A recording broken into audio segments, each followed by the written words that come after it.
नमस्कार, आप देख रहे हैं बिजनेस टुडे बाज़ार।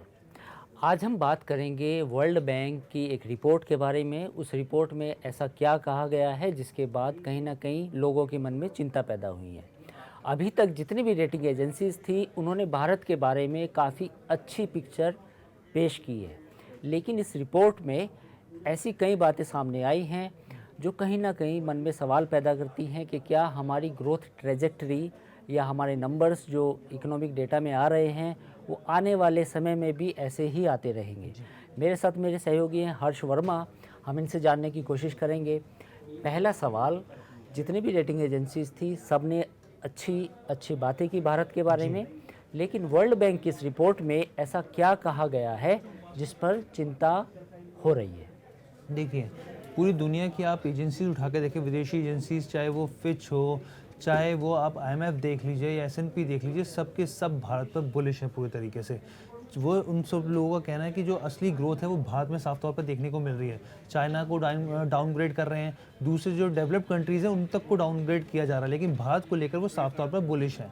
लेकिन अब जो है एक वर्ल्ड बैंक की रिपोर्ट आई है, वो जो रिपोर्ट है वो साफ तौर पर कई चीज़ें वो बताती है। ये जो रिपोर्ट है ये भारत की जीडीपी पर भी है, ये जो रिपोर्ट है भारत की महंगाई पर भी है, जो खासकर सबसे बड़ा मुद्दा है मैं आपको बताऊंगा। इसके अलावा प्राइवेट कंजम्पशन पर भी है, और इसके अलावा फिजिकल डेफिसिट यानी राजकोषीय घाटे पर भी ये रिपोर्ट है। तो जो सबसे बड़े कंसर्न्स हैं मैं आपको बताता हूँ। सबसे पहले देखिए जीडीपी की बात करते हैं, तो वित्त वर्ष 2024 का इन्होंने यहाँ पर अपनी रिपोर्ट में साफ तौर पर जिक्र किया है। इन्होंने जो जीडीपी जो आंकड़ा है वो 6.3% बरकरार रखा है। इनका साफ तौर पर कहना है कि यानी कि जीडीपी पे कोई चिंता की बात, यानी जीडीपी पे कोई चिंता की बात नहीं। सबसे बड़ी चिंता कहाँ पर है सर? सबसे बड़ी चिंता है महंगाई के ऊपर। इनका साफ तौर पे कहना है वित्त वर्ष 2024 में जो महंगाई दर है वो 5.2% से बढ़कर 5.9% पहुंच जाएगी, यानी कि करीब 70 बेसिस पॉइंट बढ़ जाएगी। लगातार हम लोग देख रहे हैं आरबीआई की तरफ से कोशिशें हो रही हैं, लेकिन इस तरह का जो ये रिपोर्ट आई है वो साफ तौर पे बताता है कि अगर 5.2 से लेकर 5.9% पे ये पहुंच जाएगी तो यानी ये 70 बेसिस पॉइंट बढ़ेगी।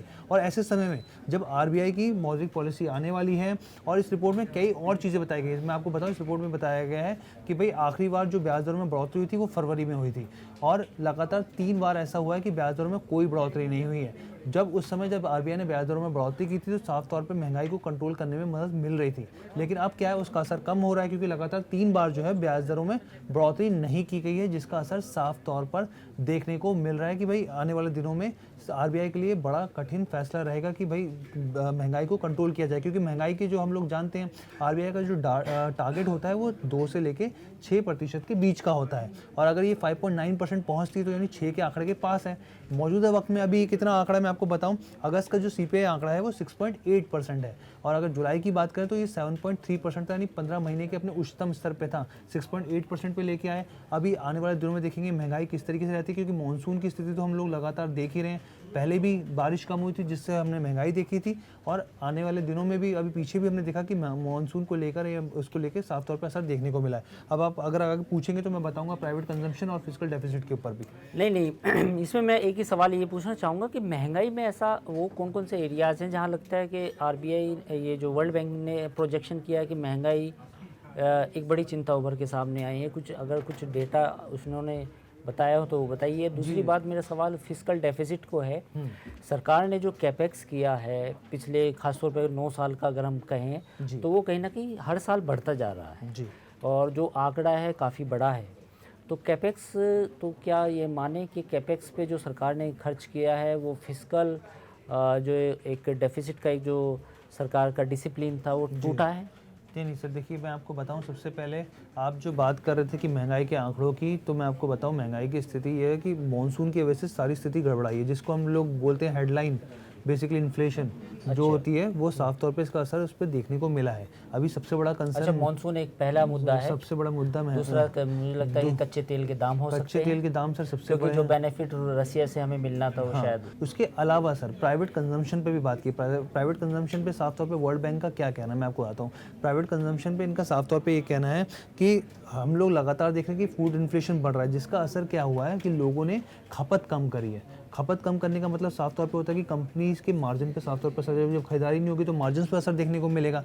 और इसमें कहा जो सबसे बड़ा जो अटैक हुआ, जो सबसे बड़ा झटका पड़ा है वो लो इनकम वालों को मिला, क्योंकि उन्होंने कंजम्पशन करी ही नहीं। भाई महंगाई बढ़ी थी तो उन्होंने कंजम्पशन कम कर दी, और जिसका असर प्राइवेट कंजम्पशन पे देखने को मिला। उनका साफ तौर पे कहना है कि भाई आने वाले दिनों में जो कंजम्पशन है, प्राइवेट कंजम्पशन, उसकी रफ्तार जो है और धीमी हो सकती है। अगर धीमी होगी तो ग्रोथ पर असर पड़ेगा साफ तौर पर, और ग्रोथ पर असर पड़ेगा तो जीडीपी की जो बात की जा रही है उस पर साफ तौर पर असर देखने को मिलेगा।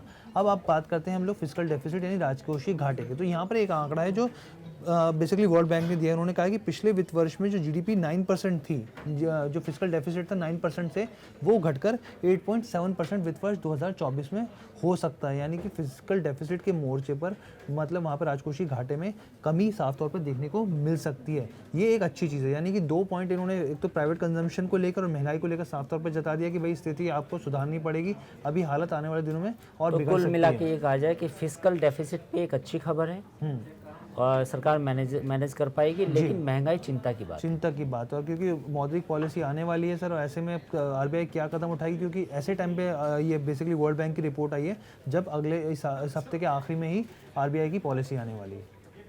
ठीक है, धन्यवाद हर्ष।